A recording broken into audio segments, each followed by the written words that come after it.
और वो एक ऐसा इंसान था, वैसे काम उस तरह का ही होने वाला ये मतलब शायद ही कोई ऐसा ज़ेन 500 साल में मुसलमान दुनिया में आया हो।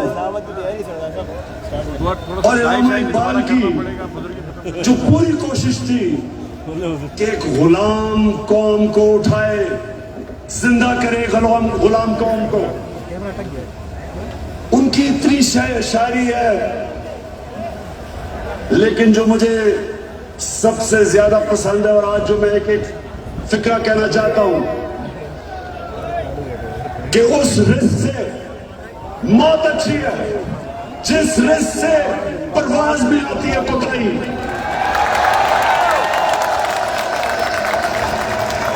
पाकिस्तानियों, यहां 1940 में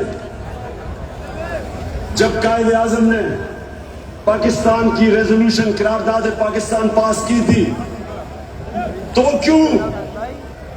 क्यों एक इतनी बड़ी ख्वाब उन्होंने ये अनाउंस की थी कि हिंदुस्तान के मुसलमानों ने फैसला किया कि हम एक आजाद मुल्क में रहना चाहते हैं। ये पाकिस्तान सिर्फ इस खित्ते के मुसलमानों के लिए नहीं था। जो हिंदुस्तान में मुसलमान जो नहीं पाकिस्तान आ सके, उन्होंने भी वोट दी पाकिस्तान के लिए, क्योंकि पाकिस्तानी बड़ी ख्वाब का नाम था पाकिस्तान। और पाकिस्तान का जो नारा था, पाकिस्तान का मतलब क्या, ला इलाहा इल्लल्लाह। मैं ये चाहता हूं आज कि पहले आप ला इलाहा इल्लल्लाह का मतलब सही माने में समझ लें। ला इलाहा इल्लल्लाह का मतलब यह है कि वो एक इंसान को आजाद कर देता है, एक छोटे इंसान को एक अजीम इंसान बना देता है। बेशक बेशक। मौलाना रूमी ने कहा कि अल्लाह ने जब तुम्हें पर दिए, चूंटियों की तरह जमीन में रेंग रहे हो, क्योंकि ला इलाहा इल्लल्लाह इंसान को पर देता है। जब इलामा इकबाल कहता है कि परवाज में कुताई ना आए, तो कुताई तब आती है जब इंसान गुलामी करता है। कभी गुलाम बड़े काम नहीं कर सकता, सिर्फ एक आजाद इंसान बड़े काम कर सकता है। और मैंने रहमतुल आलमीन अथॉरिटी इसलिए बनाई क्योंकि मुझे एहसास हुआ कि हमारे बच्चों को, हमारे नौजवानों को सीरत नबी का तो पता ही नहीं है। बिल्कुल ऐसा है। हमारे नबी सल्लल्लाहु अलैहि वसल्लम ने, ये जरा लाहौर के लोगों तहम्मुल से सुनो मेरी बात, उन्होंने मदीना में इंसानों को पर लगा दिए। वो अरब जिनकी कोई हैसियत नहीं थी, दो सुपर पावर्स थी दोनों तरफ, पर्शियन और रोमन एम्पायर, बेजेंटाइन एम्पायर, बीच में वो अरब जिनकी कोई हैसियत नहीं थी। मैंने इसलिए अपने बच्चों को फैसला किया कि हम सीरत नबी पढ़ाएं अपने नौजवानों को, ताकि आपको पता तो चले कि क्यों अल्लाह ने हमें हुक्म दिया है कि नबी के रास्ते पे चलो, क्योंकि उससे अजीम इंसान कभी आया ही नहीं, ना आ सकता। उन्होंने उन लोगों को जो पटे हुए थे कबीलों के अंदर, उनको सबको इकट्ठा किया एक नजरिए के ऊपर। ला इलाहा इल्लल्लाह का मतलब उनके दिलों में गया, उनकी जंजीरें टूटी, जंजीरें जो इंसान को जमीन पे रखती हैं। इकबाल के शाहीन बने वो, दुनिया की उन्होंने इमामत की, और ये दुनिया की तारीख का हिस्सा है, ये सारी दुनिया की तारीख का हिस्सा है जिसका हमें पता ही नहीं है कि उन्होंने क्या किया था, जो इंसानों की जंजीरें तोड़ के उन सबको दुनिया की लीडर्स बना दिया। तो पाकिस्तानियों, इसलिए मैं आज आपके पास आया हूं कि ये जब कहता है कि बेगजन कि हम जनाब मकरूज हैं इसलिए गुलाम हैं, शहबाज शरीफ तुम पैसे के गुलाम हो, हम कौम आजाद हैं। और दूसरा कहता है कि जनाब हम तो लाइफ सपोर्ट मशीन पे हैं। अमेरिका से बंद कर दे। शर्म करो लानत। कि 22 करोड़ लोगों को तुमने गुलाम के रख दिया क्योंकि तुम खुद गुलाम हो। तुम्हारे पैसे बाहर पड़े हैं, अपने पैसों की पूजा करने वाले तुमने। हम जो एक बड़ी अजीम ख्वाब पाकिस्तान जो बनना था, आपने हमें चूंटियों की तरह जमीन पर रखा हुआ है। मैं आज आपको आजाद करने आया हूं। मैं आप आज से हमने इकबाल का शाहीन बनना है इंशाल्लाह। हमने किसी सूरत किसी के सामने झुकना नहीं है। हमने 22 करोड़ की एक ऐसी कौम बनना है, वो कौम बनना है। और मेरा लीडर कायदे आजम था जो गुलाम हिंदुस्तान में भी आजाद आदमी था। तो पाकिस्तानियों, मैं चाहता हूं कि आप अपना मुकाम समझे। कुरान में अल्लाह कहता है कि मैंने इंसान को अशरफुल मखलूकात बनाया, सबसे अजीम मखलूक। फरिश्तों को कहा कि इंसान के सामने झुको। शैतान को उन्होंने जन्नत से निकाला एक वजह से। इबादत तो वो सबसे ज्यादा करता था अल्लाह की, क्योंकि उसमें तकब्बुर था, कहता मैं इंसान के सामने नहीं झुकता। और अल्लाह ने उसे कहा कि तुम्हें भी अंदाजा नहीं कि मैंने इसको क्या सलाहियतें दी हैं। और कुरान में फिर ये भी है, जब इंसान ऊपर जाता है तो फरिश्तों के उससे ऊपर चला जाता है, लेकिन जब वो गिरता है जानवरों से नीचे गिर जाता है। हमारे ऊपर है, हम ऊपर जाना चाहते हैं या जमीन पे रेंगना चाहते हैं। पाकिस्तानियों, आप एक दफा फैसला कर लें। जब आप फैसला करेंगे कि हम किसी सूरत स्वाय अल्लाह के किसी के सामने नहीं झुकेंगे, आपकी परवाज ऊपर चली जाएगी इंशाल्लाह। जिस दिन ला इलाहा इल्लल्लाह का मतलब आप समझ गए, आपकी जंजीरें टूट जाएंगी। ये जो गुलामी की जंजीरों में हमें डालना चाहते हैं, टूट जाएंगी। अब सब उठ जाएंगे। 22 करोड़ लोग हैं बाहर, पाकिस्तानी बैठे हैं, हर किस्म की सलाहियत रखते हैं, लेकिन ये चोर और डाकू, पैसे के गुलाम, अगर ये आपके ऊपर बैठे रहे, ये मुल्क कभी आगे नहीं बढ़ेगा बल्कि नीचे जाएगा। हमारी कभी फॉरेन पॉलिसी आजाद नहीं हुई। स्वाय थोड़ी देर के भुट्टो के जमाने में, और भुट्टो को साजिश करके अंदरूनी मीर जाफर ने उसको फांसी दिलवाई। कभी उसके बाद आजाद नहीं हुई, लेकिन कभी इतनी गुलाम भी नहीं हुई जो ये 3 स्टूडेंट्स के दौरान हुई है। जो इन्होंने हमारे साथ किया, जिस तरह इन्होंने हमें गुलामी करवाई, इसकी कोई मिसाल नहीं है। रमजी यूसुफ को पकड़ा दिया अमेरिकनों को हमारे कानून के बरखिलाफ। एमएल कांसी को पकड़ा दिया हमारी अदालतों को पूछे बगैर।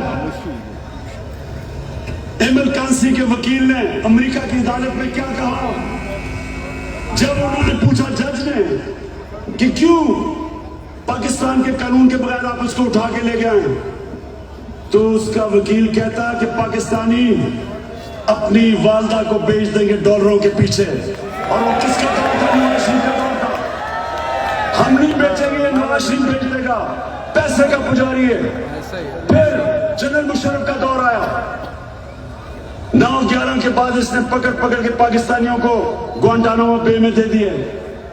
मुल्ला ज़ईफ तालिबान का एम्बेसडर था। जिनीवा कन्वेंशन के मुताबिक उसको प्रोटेक्शन थी, उन्होंने उसके बावजूद पकड़ा दिया, उनको ग्वांटानामो बे में भेज दिया। हमारे मुल्क से लोगों को उठा के ले गए। हम जंग उनकी लड़ रहे हैं और दुश्मन हम ही बने हुए हैं। 400 ड्रोन अटैक्स करवा दिए, कबायली इलाके को उजाड़ दिया। जो कबायली इलाके के लोगों को मुश्किलों का सामना करना पड़ा, आप सोच भी नहीं सकते।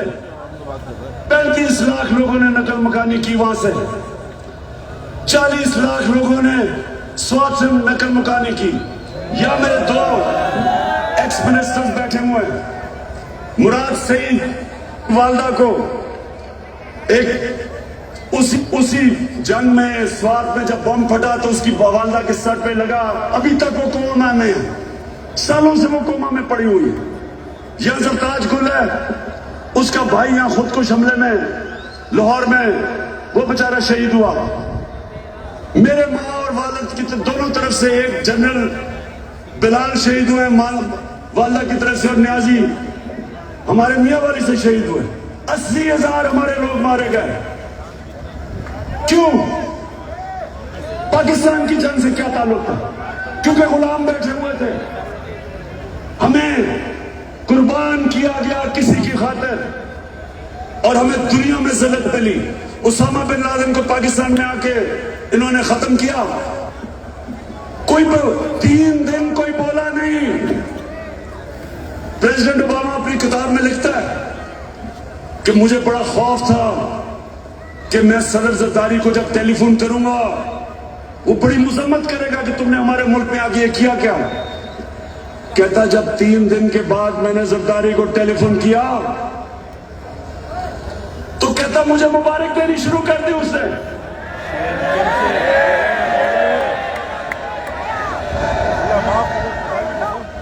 किसी के मुल्क में आके जो आपकी जंग लड़ रहा है, उसी मुल्क में आके आप किसी को मार दें और आपको बताएं भी ना, और वो सारी लीडरशिप हमारी पैरों में पड़ी हुई थी। पाकिस्तानियों याद रखें, कभी आपकी कभी दुनिया इज्जत नहीं करेगी जब तक आप अपनी खुद इज्जत नहीं करेंगे। मैं आपके पास जो पैगाम लेके आया हूं वो ये कि हमने फैसला किया है कि पाकिस्तान की हकीकी आजादी की तहरीक चलाना। हमारे ये मुखालिफ समझते हैं कि जी मनारे पाकिस्तान के बाद क्या होगा। कान खोल के सुन लो,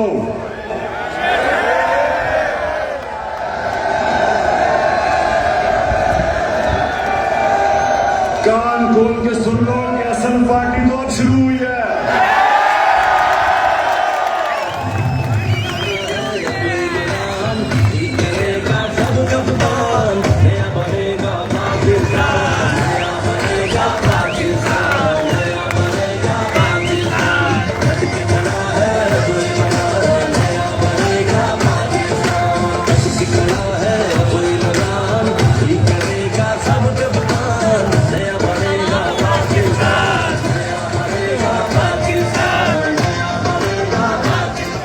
हमने सारे पाकिस्तान, ये मैं तहरीक इंसाफ को कॉल नहीं दे रहा, मैं अपने सारे पाकिस्तानियों को कॉल दे रहा हूं, बल्कि मैं नून लीग और पीपल्स पार्टी के लोगों को जो इस मुल्क में आजादी चाहते हैं, जिनको पता नहीं कि कितनी बड़ी साजिश हुई है, मैं उनको भी आज पैगाम दे रहा हूं कि आपने सबने तैयारी करनी है।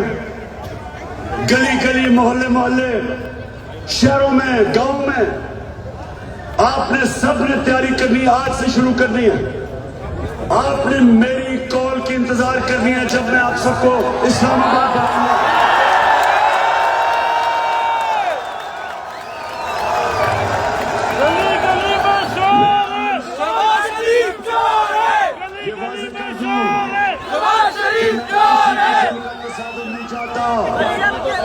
बुलाऊंगा। इस मुल्क के बाहर जाने की जगह नहीं। ये तो जब भी थोड़ी मुश्किल आती है बाहर भाग जाते हैं। ऐसे लगता है कि ये बरतानिया की क्वीन को इनकी रिश्तेदार है। सारे भाई बाहर जाते हैं।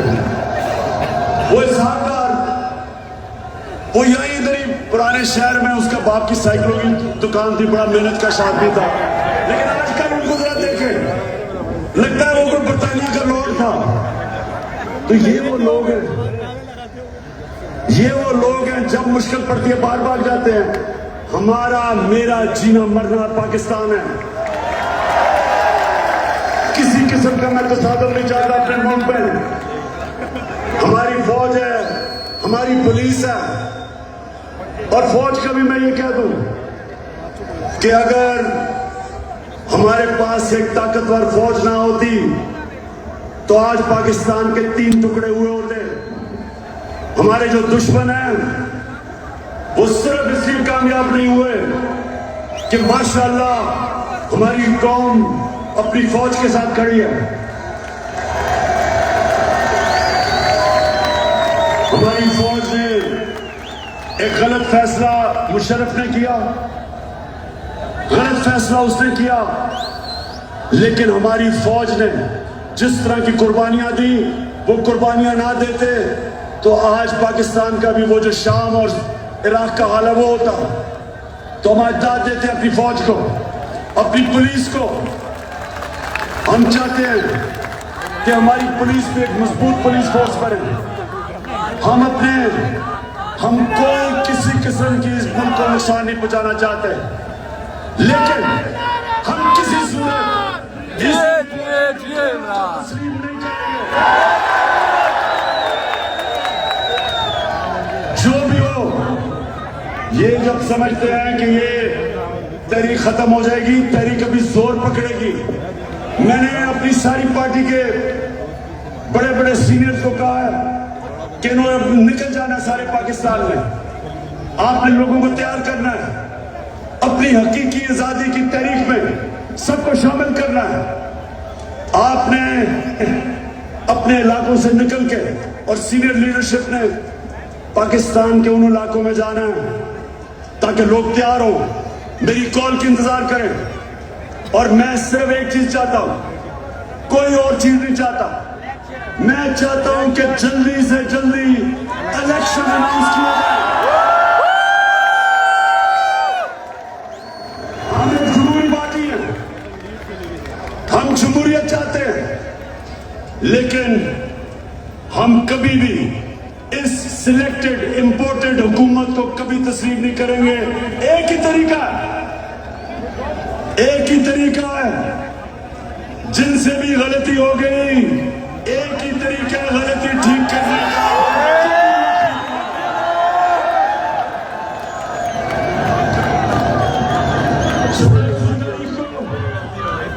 मैं चाहता हूं मेरे पाकिस्तानियों,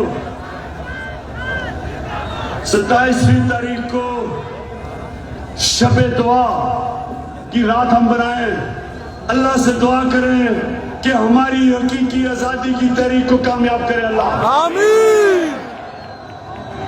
और मैं सबसे अब आखिर में अहद लेना चाहता हूं, आपने आज हाथ खड़े मेरे साथ एक अहद करना है कि आपने मेरे बाद रिपीट करना है। अभी जो आपको कहूंगा रिपीट करना है। क्या हम सब आज अहद करते हैं, कि हम अपने मुल्क की हकीकी आजादी और जमहूरियत के लिए हर वक्त जद्दोजहद करेंगे, जब तक इलेक्शन अनाउंस नहीं होते, पाकिस्तान जिंदाबाद,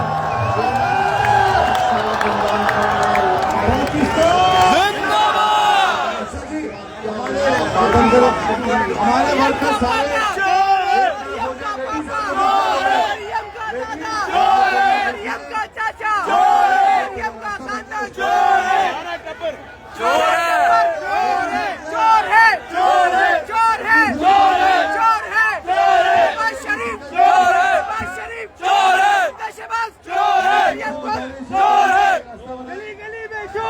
शहबाज शरीफ चोर है, शहबाज शरीफ चोर है, शहबाज शरीफ चोर है।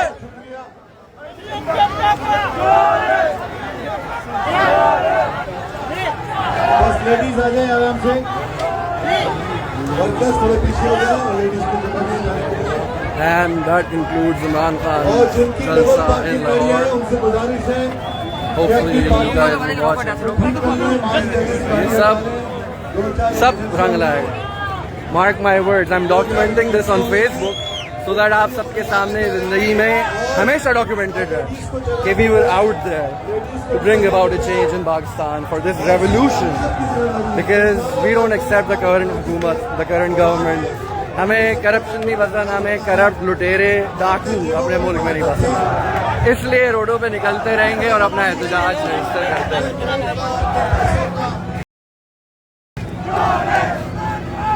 छोटे छोटे नवाज शरीफ आए में अपने अपने जेबों का ख्याल रखें.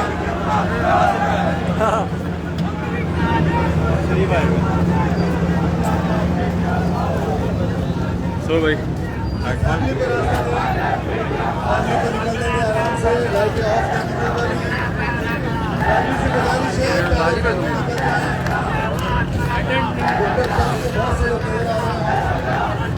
कराची की सारी काम नजर आ रही है. साउथ से फहरिस्त है, वेस्ट भी है, ईस्ट भी है, साउथ भी है, वेस्ट भी है, नॉर्थ भी है, माशाल्लाह माशाल्लाह. ये रौनक लगी रहनी चाहिए.